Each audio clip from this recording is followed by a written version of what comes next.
breaking news from the Dan K Show studios. It is big news time, and big news in the version of the state of hockey. We're talking Minnesota. You betcha we got a big story for you. And I've got my right-hand man, and today, even more importantly, I've got our Minnesota hockey expert, the man from the state of hockey in a state of hockey bliss this January when this news drops. Dan Bradley, first to be introduced into the show today. Dan, how you feeling right now with the big news? Doing great, Dan and Lucas. This is absolutely awesome news for the state of hockey. Hockey Day Minnesota. It's back after having things postponed last year during the pandemic. Things kind of all over the place with how are they going to make it work this year. Hockey Day Minnesota is coming back. We'll be in Mankato, Minnesota on January 23rd. And I'll throw it back to you guys for the USPHL angle to Hockey Day Minnesota. Really big news for a couple of Midwest West teams and for the USPHL as a whole. Our Minnesota hockey insider there. And to my right now, I look to my right-hand man. I look to my consigliere. I look to Mon Frere from Another Mayor. The only man I allowed to make my cheese boards for me in my summer solstice. Lucas Jones, welcome in. Big news out of Minnesota here. Steele County Blades, Minnesota Mullets. We heard it from Dan Bradley. Now, what are your thoughts here on this big event? I think this is huge. This is, to strip away the broadcaster lingo, this is so freaking cool, right? This is going to be so much fun to be included in this. The Hockey Day in the state of hockey is such a big deal. To both the people in that state, surrounding that state, to hockey folks in general. It's a great opportunity to see some of the best skaters in the area, some of the best flow to come out of that area as well, gets put on primetime display. And it's just a really good opportunity to see various stages in hockey development, see various opportunities in the hockey world. And now with the USPHL being thrown into the mix, it is continuously adding to the footprint that the league has. And as we talk about continuously adding, we talk about success, we talk about greatness, we have to bring in two of our favorite organizations on the planet. From the Steele County Blades, Mr. Nick Adamek, along with Chris Walby of the hashtag Fear the Flow Minnesota Mullets. We start with you, Nick. Nick, you reached out and you gave me kind of the inside scoop here before this thing was coming out. You gave us some lead time here to get ahead of this thing and get our arms wrapped around it. When you get the news, the postponement last year of Hockey Day in Minnesota, you get the news that it's coming to Minnesota 2022. You're going to be in Mankato, first junior hockey team ever on the ice for this one. What are you thinking? What's going through your mind? Yeah, right away it was bewilderment, right? Like I'm a California kid, never had the chance of playing outside. And we got a lot of kids on our team who same idea, right? They've never had a chance to play outside, and now we get to play outside in arguably the second biggest outdoor game event of the year, behind the NHL thing. So this was a year in the making, right? So we had a pretty good idea that we were going to be a part of it in 2021, and then flash forward to 2022 after the pandemic canceled it. I hadn't really thought about it, and it wasn't until about 3 weeks ago that the news came through that we were being considered for it, and being one of the only Southern Minnesota junior hockey teams, the only Southern Minnesota junior hockey team in the USPHL, it made it pretty special, right? They wanted to make sure they had that connection to Southern Minnesota in the games themselves. And with Mankato taking on St. Thomas, we thought it would be a great idea to see if we can't take on our foe from the Twin Cities as well with the Mullets. And Wobbs and I are good buds. We go back a long way, and there was no one else I wanted to do this with than him. So when I knew that we were going to be a part of it, I wanted to reach out to him right away and see if we couldn't make this work. And I know that his excitement levels matched by mine. And yeah, we cannot wait. We cannot wait.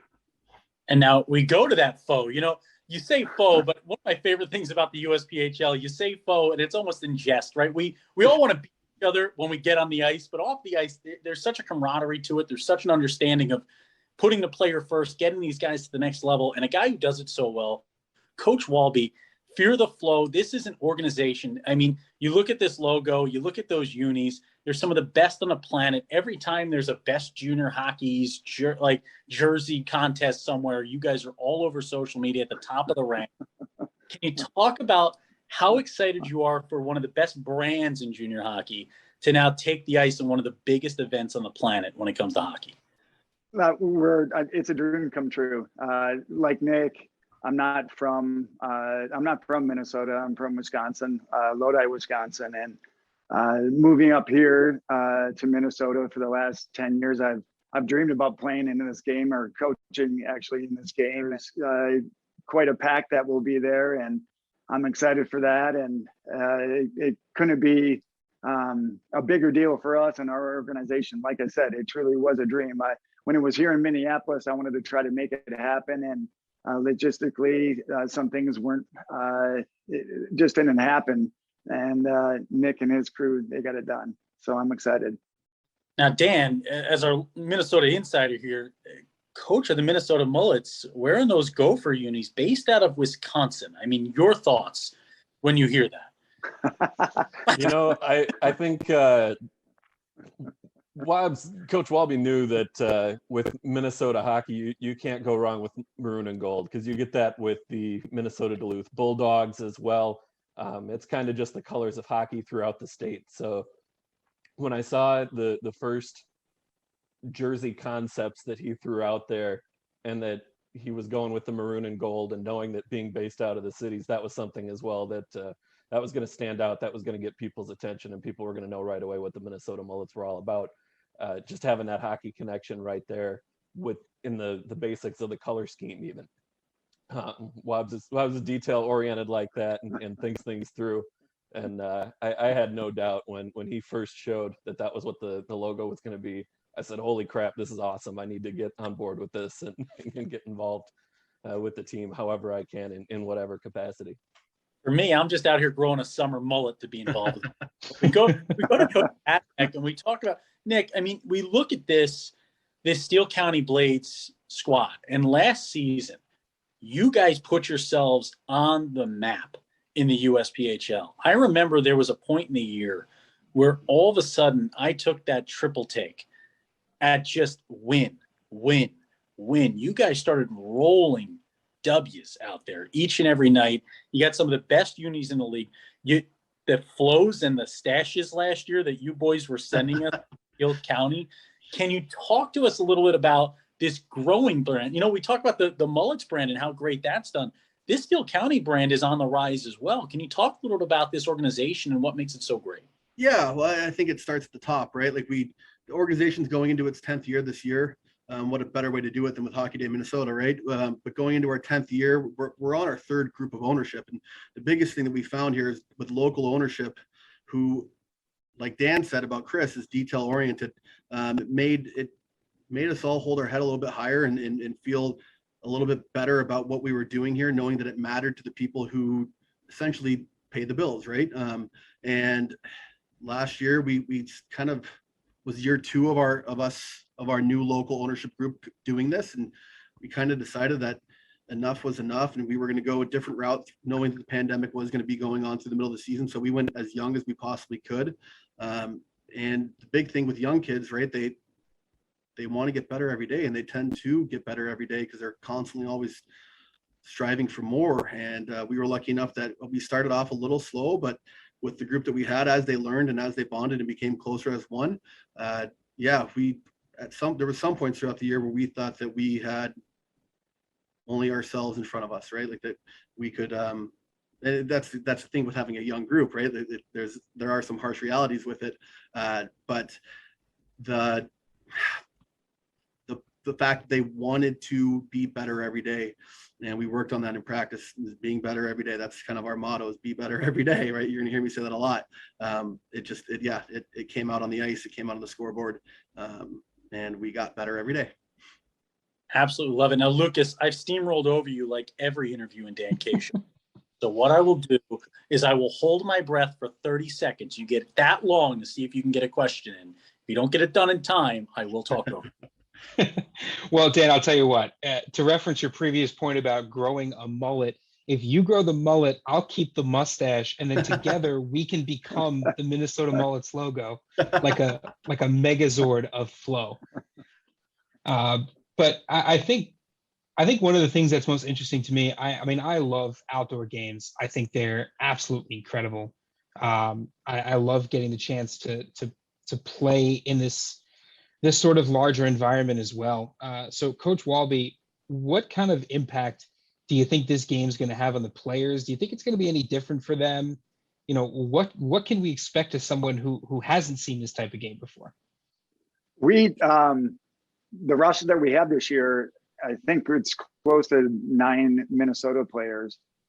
We actually have had some kids at the high school level, the Evelyn boys that I have, that have played in this game before, like at the high school level. So with the group that is from Minnesota, who knows about the tradition, that knows about this whole thing, they're absolutely fired up about it. The rest of us, from out of state, it's a dream. Like, I've always thought about doing this.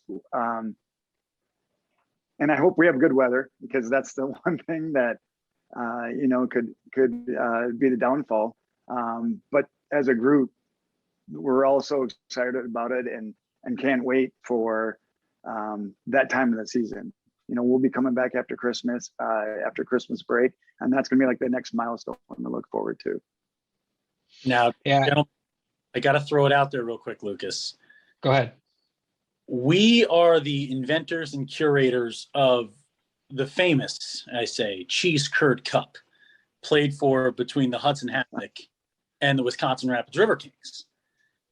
Is this going to become a cup game? I mean, we are happy to get involved, get down to the nitty gritty, figure out the name of this thing. I was throwing around the You Betcha Cup the other day. You know what I mean? Like, what are we thinking right now? As a guy who's just absolutely terrible when it comes to Minnesotan culture and does a really bad You Betcha accent there, that all of your fans are going to hate me on. What are we thinking? Is this going to be a cup game? Yeah. What do you think? It has to be, right? I35 Cup. I35 Cup. I love it. Okay. That's what we do. Put a little roadway on it. We'll have to paint one on the middle of the trophy. Right? Yeah. DB, I mean, we're on I-35 up and down pretty much the whole time. No, I think it'll better on my waistline. Won't eat as many cheese curds as I did in Wisconsin. So I think a cool thing about it was we had the opportunity to make this like an exhibition game. And I thought to myself, like, hey, like, I know Chris, this matters for us. Obviously it matters for our players. Let's make it matter. And I think now we're also doing it outdoors, and now if we can compete for a title, I think that would be awesome. I think it would mean so much more for our guys, and I know Chris's guys at the same time, to be able to win something like the I-35 Cup. Points are points, right? So exhibition, that changes things. Keep the exhibition for September, but points and points, and they're all on the line there, and it doesn't matter whatever the conditions are.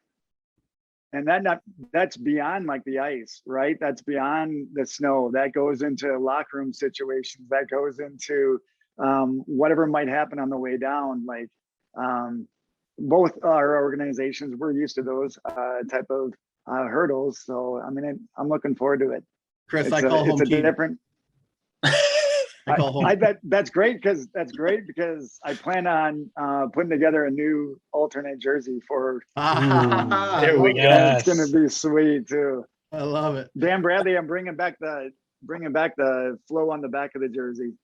I love it. It's actually embroidered into it. As a feature you had early on, that it was kind of subtle because some of the players, their flow actually covered that to begin with, so you couldn't necessarily see it on the jersey when those first came out, but glad that that's a comeback. Now, Dan Bradley, question for you. I know weather has been brought up a couple of times. As our NHL curator, as a guy who I know because I follow you on Twitter, get very passionate about hockey, especially during the outdoor games. How much of an impact does the weather play on these outdoor games? What are some scenarios that teams might have to adjust to if it's, say, too hot or too cold or even some precipitation? Well, yeah, the first thing is whatever sort of weather you have, there's going to be some sort of an impact on the ice conditions itself.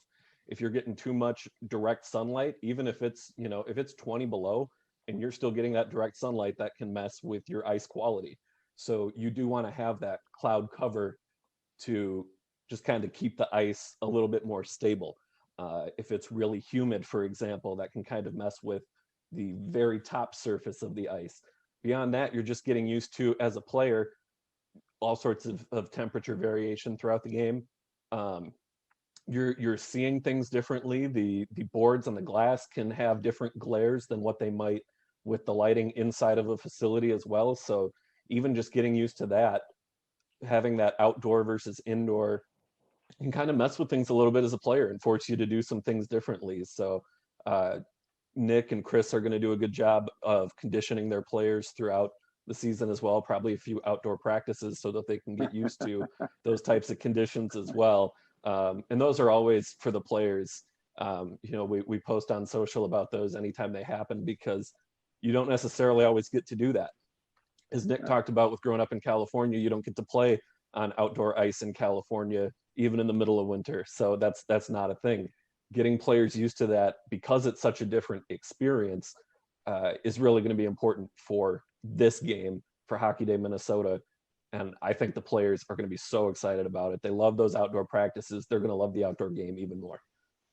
Now, coaches, to close this thing out, I always do this on our audio podcast, our television podcast, whenever we have our coaches on and our organizations represented. Nick, I'm going to start with you. For the player at home, for the parent at home, for the families watching around right now about this great news, how do they find out more about the Steele County Blades and potentially about playing opportunities with Steele County? Yeah, obviously through our social media links, right? I think we're at Steele County Blades on Instagram, Steele County Blades on Facebook, SC Blades on Twitter, and then through our website, scbladeshockey.com. There's always coaches' contact information's on there, and like all organizations at our level are doing, we're all trying to get the best players we possibly can at this point. So if anyone is still looking for a place to play, feel free to reach out. We'll see if our team reaches the same ideals that you have.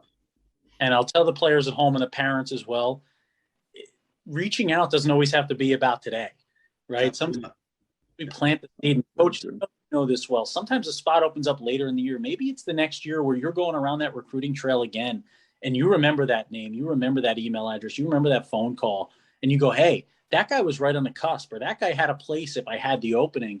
I mean, that's something that these parents and players, we want to make sure you always understand. There is never a bad outreach, whether it's to us here at the Dan K Show, coaches around the country, and the same with you, Coach Walby. How do they reach out to you? How do they find out more about the Minnesota Mullets? Let me pile a little bit back onto what you were just saying there. When I start recruiting, I go back to last year at this time, the year before at this time, old list and conversations. So I'll piggyback on that as well.